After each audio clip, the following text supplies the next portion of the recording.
Boa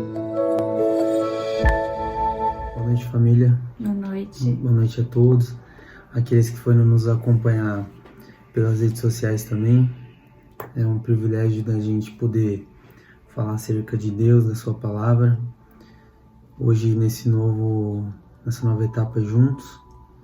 E antes da gente entrar na palavra de Deus, vamos fazer uma oração, uma breve oração, para que Deus venha nos guiar e que não venham ser as nossas palavras, mas as dele. Amém? Amém. Senhor Deus, Pai Todo-Poderoso, quero lhe agradecer, Senhor, por essa oportunidade. Quero te agradecer, ó Deus, por um momento no qual podemos falar de Ti, podemos estudar de Ti, comer da Tua palavra. Que, meu Deus, através disto venha atingir a todos aqueles que escutarem, onde esta palavra chegar, que venha surgir efeito, que venha haver mudança, que venha haver renovo, cura. Meu Deus, venha testificar em nossos corações a Tua palavra. Perdoe os nossos pecados, as nossas iniquidades, para que adentremos na Tua presença limpos, meu Pai.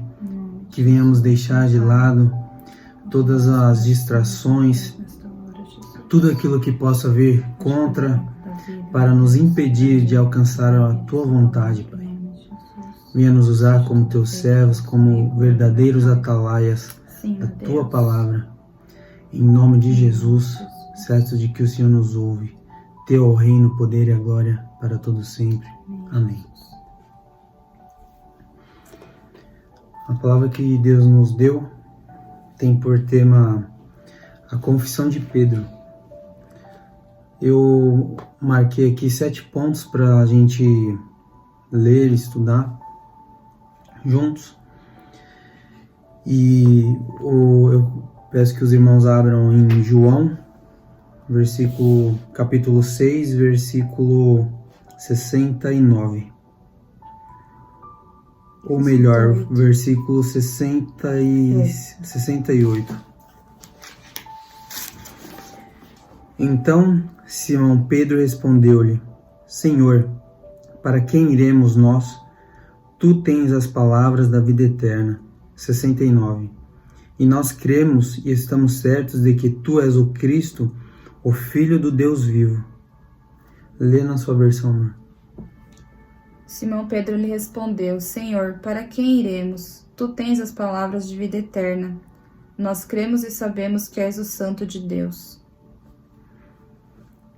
Esse versículo, quando nós vemos um pouco antes, é um cenário no qual o povo, os próprios discípulos, alguns que Cristo já duvidava deles, eles retrocedem e abandonam ele. Então Jesus ele indaga e pergunta aos seus 12 discípulos: vocês querem ir embora também? Querem acompanhar eles? Então Pedro, fazendo essa confissão e tomando um papel de líder, de ousado, ele se dirige a Cristo e fala: para quem iremos nós, ou para onde nós iremos, se só Tu tens as palavras da vida eterna? Então, nesse momento, ele reconhece a quem ele servia, ele reconhece quem Cristo era. Você quer falar alguma coisa, amor? Para a gente entender um pouco mais do papel de Pedro, que ele foi um dos principais discípulos. Paulo fala acerca dele de que ele era uma das colunas, um dos líderes, um dos principais dos discípulos. Antes da gente entender, porque é um processo, para chegar até aqui, para Pedro fazer essa confissão, existia um processo, existia uma etapa. Então a gente vai se dirigir lá para Mateus 4,18, que é quando Cristo chama Pedro. Vamos abrir nossa Bíblia lá. E Jesus, caminhando junto ao mar da Galileia, viu 2 irmãos, Simão, chamado Pedro, e seu irmão André, que lançavam uma rede ao mar, pois eles eram pescadores. Leia no seu, irmã. Em Lucas, capítulo 5, tem mais detalhado sobre esse versículo, né, que fala que Jesus chegou ali e antes dele chamar, né, a Pedro para ser seus discípulos, ele fala que, tendo acabado de falar, disse a Simão: vá para onde as águas são mais fundas e a todos lancem as redes para a pesca. Simão respondeu: mestre, esforçamo-nos a noite inteira e não pegamos nada, mas porque és tu quem está dizendo isto, vou lançar as redes. Quando fizeram, pegaram tal quantidade de peixes que as redes começaram a rasgar-se. Então fizeram sinais a seus companheiros no outro barco, para que viessem ajudá-los. E eles vieram e encheram ambos os barcos, ao ponto de começarem a afundar. Quando Simão Pedro viu isso, prostrou-se aos pés de Jesus e disse: afasta-te de mim, Senhor, porque sou um homem pecador. Naquele momento ali, quando Jesus chegou e falou: Pedro, lança de novo a sua rede, ele não quis acreditar muito, porque ele já era desse ramo. Então ele já falou: Jesus, já pesquei a noite inteira, o Senhor tá chegando aqui e falando: joga de novo que vai pescar, sendo que acabei de ver que não tem nada.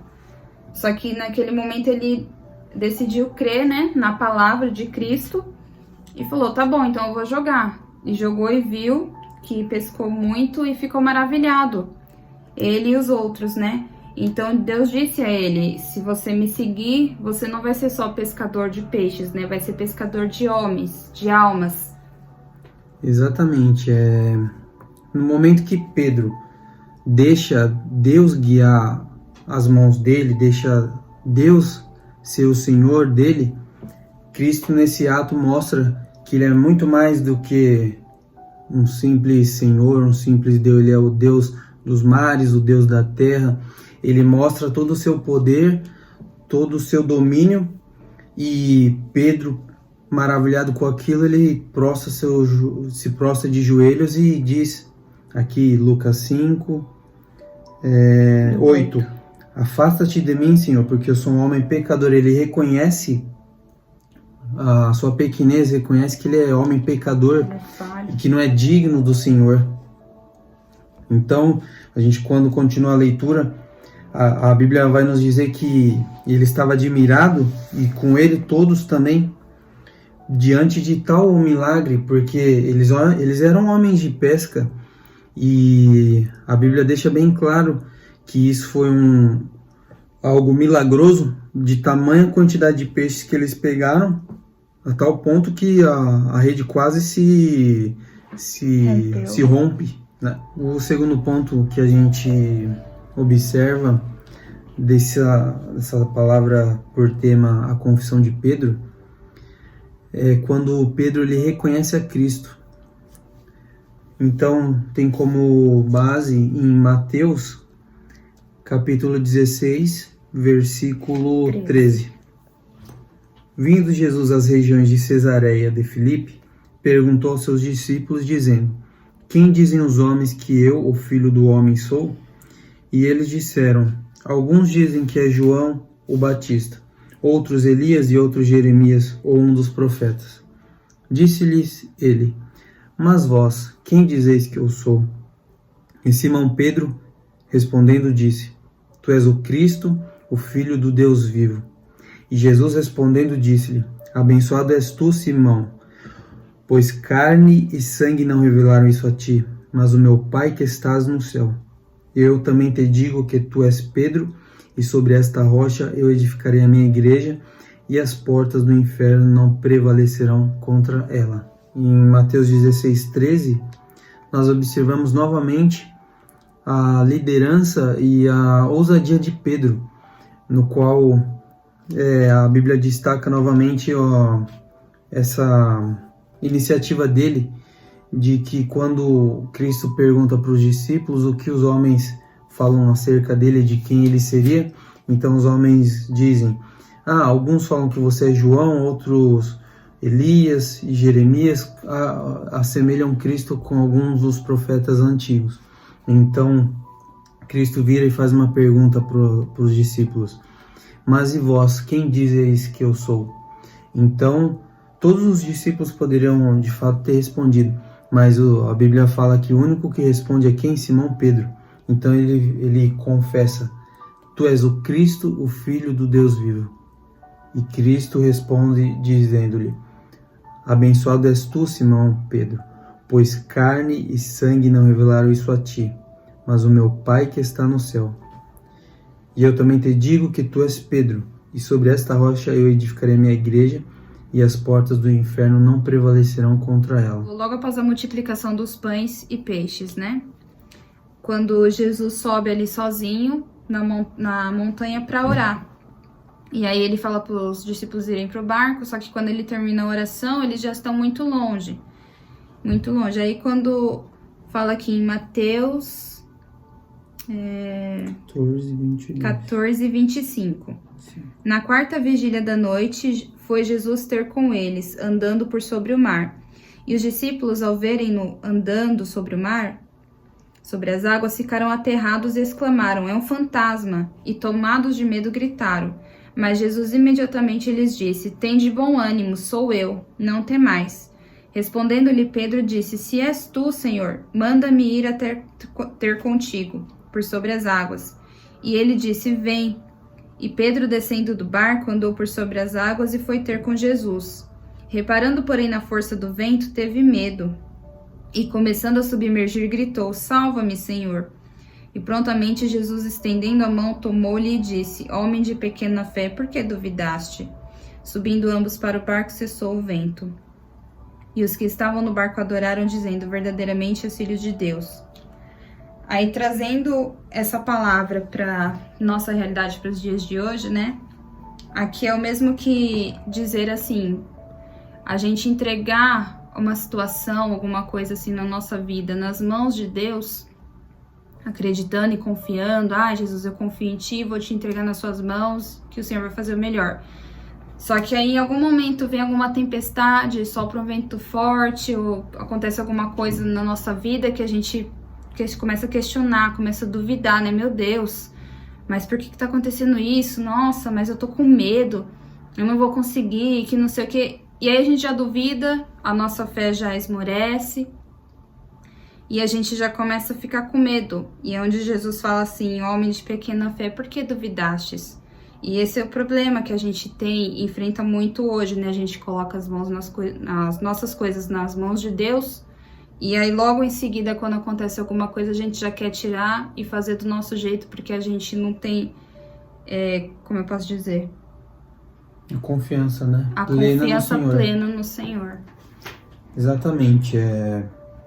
Nessa passagem, se a gente for parar para observar, imaginar como foi essa situação, imagina quão desesperador, porque a Bíblia fala que o vento ele era contrário e o mar estava muito agitado pelas ondas. Então, eu já vi pregações, acredito que todos nós, acerca dessa passagem. Então, qualquer um de nós, de repente, numa situação dessa, a gente dentro de um barco e o mar em tempestade, e ver alguém se aproximando, andando pelo mar, ainda mais naquela época, que não existia tecnologia, nada disso, qualquer ser humano racional iria se assustar. Então a Bíblia nos mostra aqui que, mesmo diante disso, todos se assustando e gritando de medo, achando que era um espírito ou um fantasma, Pedro novamente vai ter com Cristo, e ele anda de encontro a Cristo no mar. Que tamanha ousadia é essa? Que tamanha fé é essa? Confiança em Deus, né? Confiança em Deus, exatamente. Se ele não tivesse essa confiança e a fé em Cristo, ele nem teria começado a andar. A Bíblia mostra que ele começa a andar e ele vai de encontro a Cristo. Mas no meio desse processo, no meio dessa caminhada, ele começa a afundar porque ele duvida, de repente olhando a situação, assim como a Amanda falou, que muitas das vezes é assim com a nossa vida. A história de Pedro é a nossa história. Ele via Cristo, ele caminhava com Cristo, ele ouvia Cristo, ele era íntimo de Cristo, E mesmo assim, nessa etapa aqui, ele acaba acaba quase que se afundando pela sua própria dúvida, por medo. Um pouco mais à frente, nós nos deparamos com João 13, versículo 36, quando Pedro conversa com Cristo e Pedro pergunta para Cristo: Senhor, para onde tu vais? Então Jesus lhe responde: para onde eu vou, tu agora não podes me seguir, mas depois me seguirás. Disse-lhe Pedro: Senhor, por que eu não posso seguir-te agora? Por ti darei a minha vida. Respondeu-lhe Jesus: Tu darás a tua vida por minha causa? Na verdade, eu te digo, não cantará o galo até que me tenhas negado por 3 vezes. Então, aqui Cristo já pré-anuncia ele que ele o negaria por 3 vezes. E isso provavelmente foi um choque para Pedro, porque antes de Cristo jogar esse balde de água fria nele, ele faz uma declaração para Jesus falando que por ti ele daria a vida. Então Jesus joga um balde de água fria nele com a verdade de que era o que aconteceria.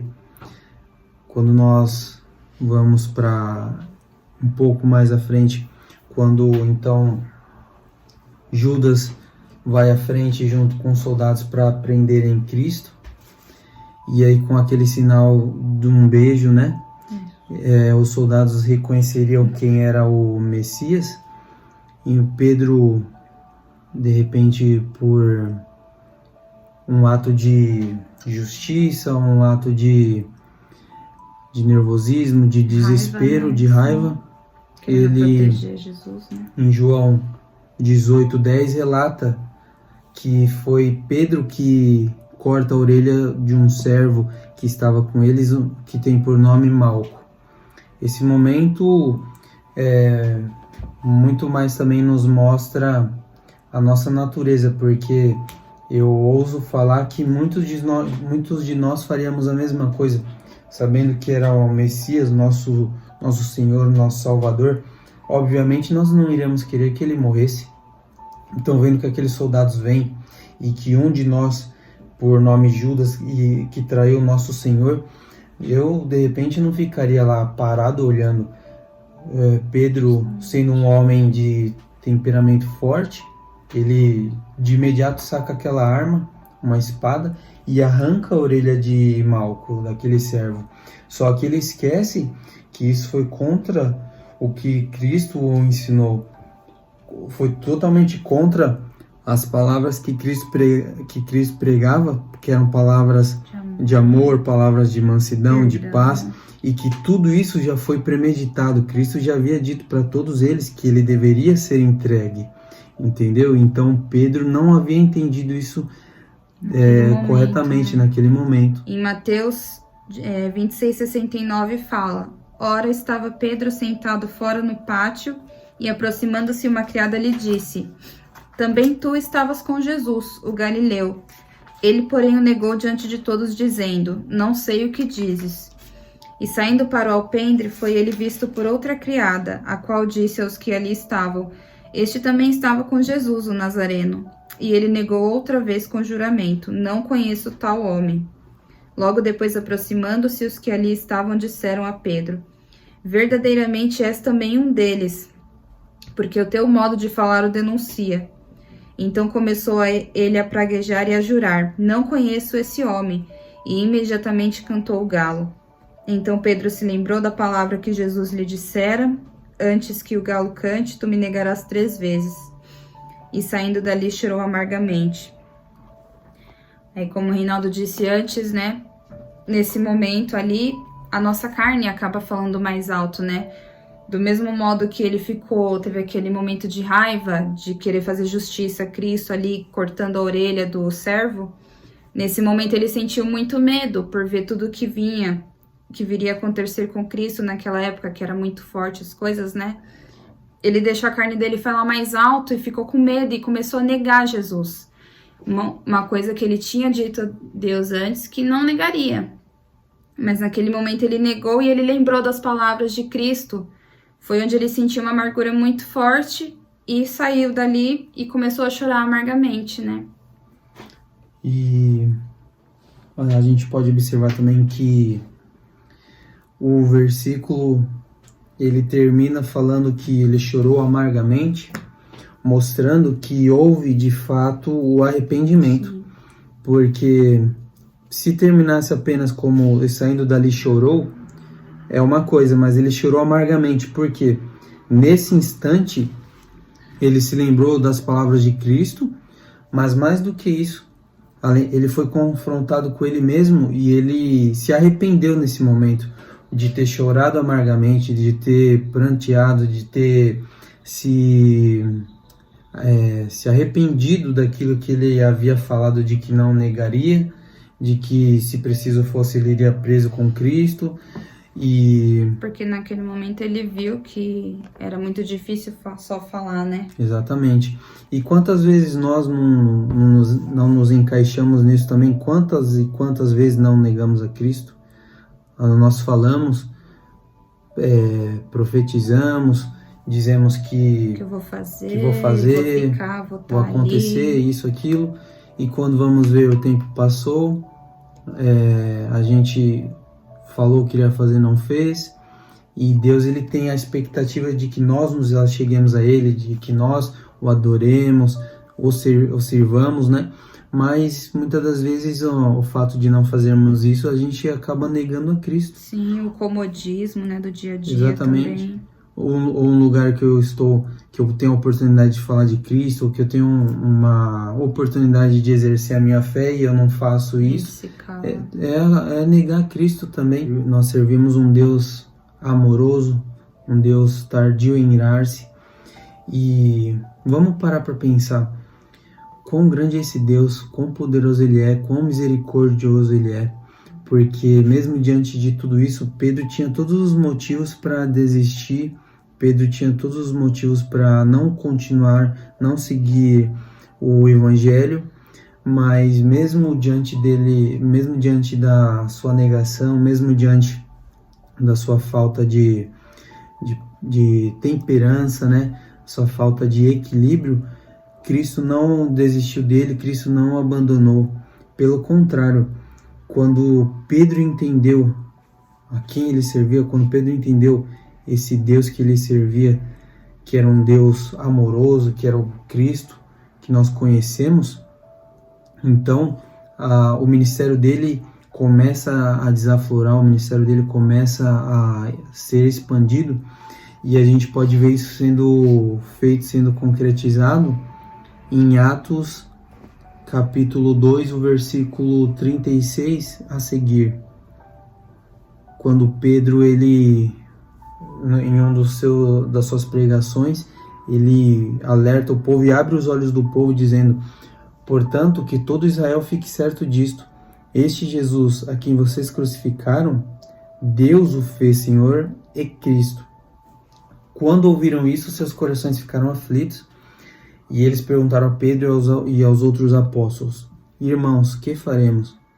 Pedro respondeu: arrependam-se, e cada um de vocês sejam batizados em nome de Jesus Cristo para perdão dos seus pecados, e receberão o dom do Espírito Santo.